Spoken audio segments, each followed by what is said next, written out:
Here's something you might not realize. Most digestive disorders are not just about your digestive system. They're also about your nervous system and your mind too. The latest in medical science tells us that a primary underlying factor for many GI conditions and symptoms is something called gut-brain dysregulation. My name is Dr. Scott Rauer. I'm a clinical psychologist, and I also have a chronic digestive disease called Crohn's disease, so I know what it's like to live with one of these conditions.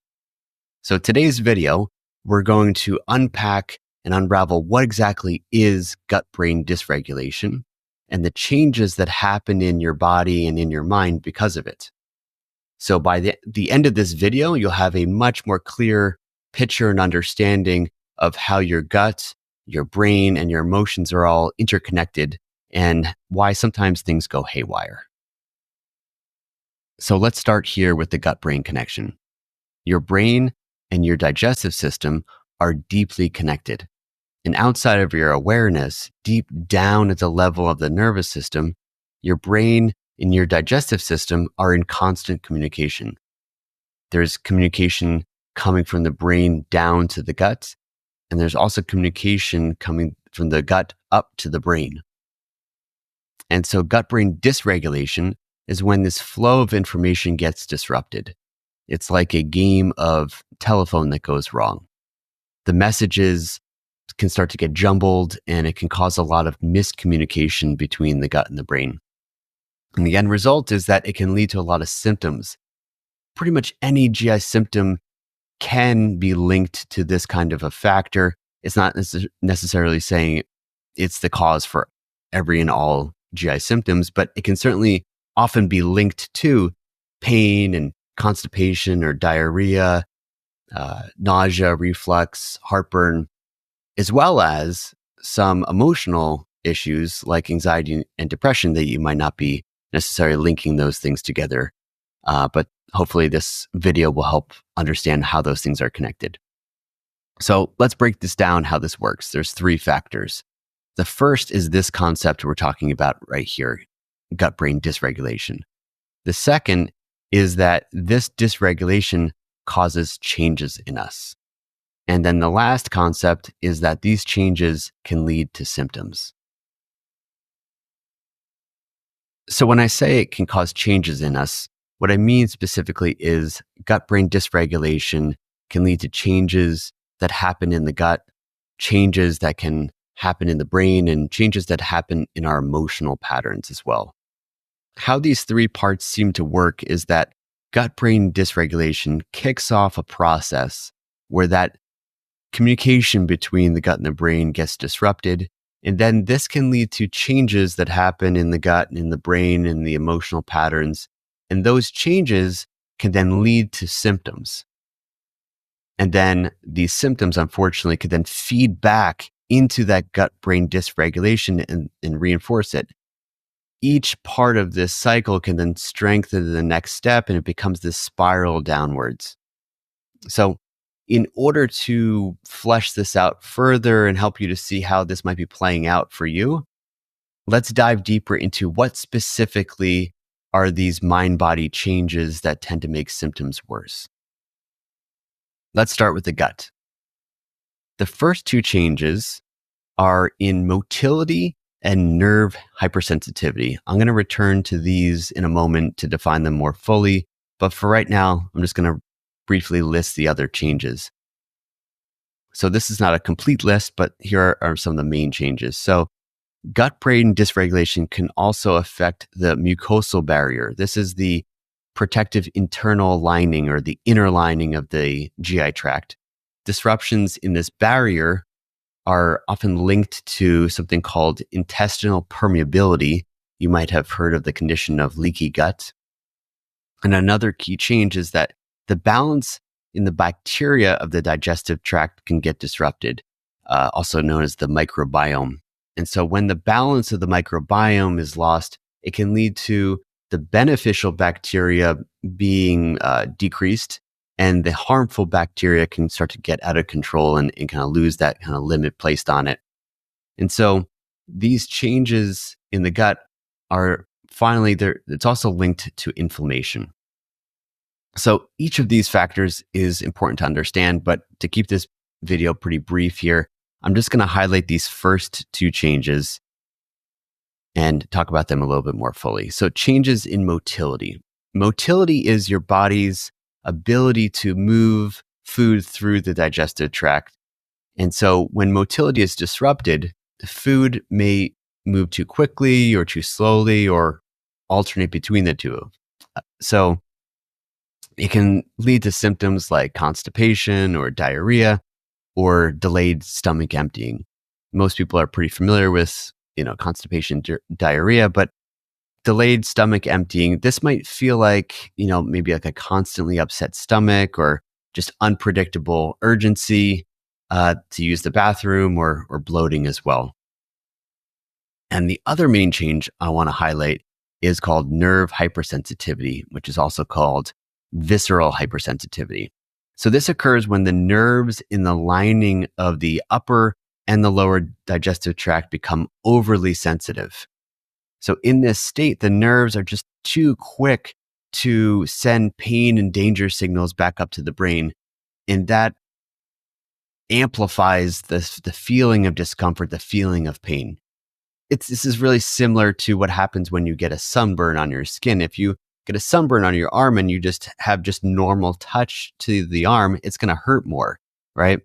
That's because the nerves have become hypersensitive. So that's what's going on in the lining of the GI tract. So now let's look at the brain. So when there's gut-brain dysregulation, the changes that can happen here include a reduced ability to filter signals coming up from the gut and also increased pain sensitivity. So just like the last slide, I'm just going to return to these two in a moment to define them more fully. But the other main changes I want to point out are increased stress response, which is called sympathetic activation, if you want to use the jargon here, right? I'm just giving you the jargon words as well, so you can always look this stuff up if you want. Sympathetic activation, that's the activation of a part of our nervous system that is responsible for the famous fight and flight response. So it's more of a hitting of the gas pedal of that part of our nervous system, which can be problematic. And then there's also an increased focus on symptoms and bodily sensations. So this is also called increased gut-focused attention.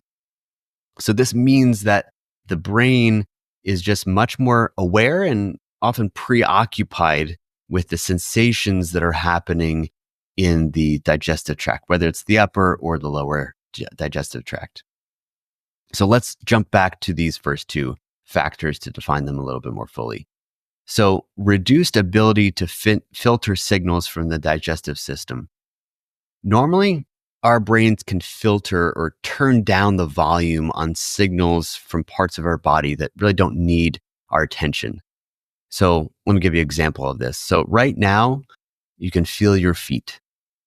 Maybe the surface that they're touching, or maybe you can feel the tightness of socks or the contact of shoes maybe. And before I mentioned that, you probably weren't feeling those sensations. But now that I'm pointed your attention to that, the spotlight of your attention can feel coolness or warmth. It can feel tightness or looseness. It can feel all these sensations. And so as we move on and I start talking about the other factors here, you'll likely start those sensations will fade into the background because your body or your brain here is doing its job of filtering out those feet sensations because it's not important to you to have to pay attention to that right now. So when this change occurs, this loss of ability to filter, your brain starts to lose its ability to turn down the volume on signals that are coming from your digestive system. So normal sensations that just happen with digestion, they become amplified and they make it hard to, it makes it hard to ignore these sensations. And this often can get paired, unfortunately, with this other change, which is increased pain sensitivity, which is also The technical term is called central sensitization. So this means that the brain's pain centers become hypersensitive to gut signals, and often means it's interpreting even mild sensations as painful, or at least pretty uncomfortable. So this sensitivity can build up over time as the brain repeatedly experiences sensations as uncomfortable, and each signal can feel more and more significant than it actually is. Finally, we have the last piece of the puzzle. Disruptions in the gut-brain connection can make people more susceptible to stress and, unfortunately, less resilient as well. Here are some of the most common changes that can happen as a result. Stress and anxiety about symptoms, hypervigilance to GI sensations. I'll come back to these two in a moment. But we also have excessive avoidance. So naturally and normally, people want to control or prevent their symptoms, but this unfortunately can lead to some really problematic avoidant patterns. And that's related to social withdrawal. So when avoidance can really take hold, social isolation can really increase, and people can start to avoid situations that might trigger symptoms or can draw attention to themselves. And then there's low mood and depression, and then finally embarrassment and shame. GI disorders and GI symptoms, have stigma to them. And there's, even though they're incredibly common, a lot of people just keep them to themselves. And then there can be out of this sense of embarrassment or shame, and it can just be such a hard, negative factor in a vicious cycle here of shutting down and withdrawing. So just like before, let's take a moment to highlight these top two. So increased stress and anxiety about symptoms. While anxiety is a natural response, what often happens is there can be a runaway effect where anxiety about symptoms just starts to loop and it starts to just intensify itself. And this anxiety often includes worries about symptoms, when they're going to occur, how bad they're going to be, and also catastrophic thinking, which is on one part predicting the worst is going to happen. And then the other part is feeling like you're not going to be able to handle it if it does. And then the other main change here, hypervigilance, this is about a change in how you pay attention to your symptoms. So what people sometimes experience is called hypervigilance, meaning that they get caught or hijacked into a pattern of overly monitoring for symptoms. They get stuck being on guard or on the lookout for anything that feels off or that could be a symptom or the start of symptoms. So to review, we have gut-brain dysregulation, where the communication between the brain and the gut just gets disrupted, which then can lead to these changes in the body and in the mind. And then these changes can then lead to symptoms, which can feed back into gut-brain dysregulation, causing a vicious cycle. So let's summarize this with a little bit of a silly metaphor. So imagine your whole digestive tract is like a busy airport. You have your internal airport security as well. And so the security's job is to allow people and their bags through the airport. So in this metaphor, that is food and gas moving through the digestive tract. And they are only supposed to set off alarms if something is truly dangerous that is detected. So on the gut side of things, the nerves in your GI tract are like X-ray machines. With nerve hypersensitivity, it's as if these X-ray machines have been set to a level that's just way too sensitive, causing them to go off at just the slightest of indication here. So instead of allowing bags and passengers, which is the food and the gas, to pass through smoothly, the alarms are going off constantly and they're causing confusion and they're just slowing the whole system down. And as you can imagine, that would affect the entire airport, leading to delays and crowding and just people rushing around. So that's what that kind of motility changes would be like in the gut. Now, on the brain side of things, we have these changes in the brain and the emotions that are represented by anxious and easily stressed out and overworked TSA agents. So these agents, or your brain, are stressed and just constantly on alert. Not only are they having to deal with these false alarms coming up from the gut with the x-ray machines, but they've lost their ability to tune out or ignore things that are just harmless. So now they're hyper focused.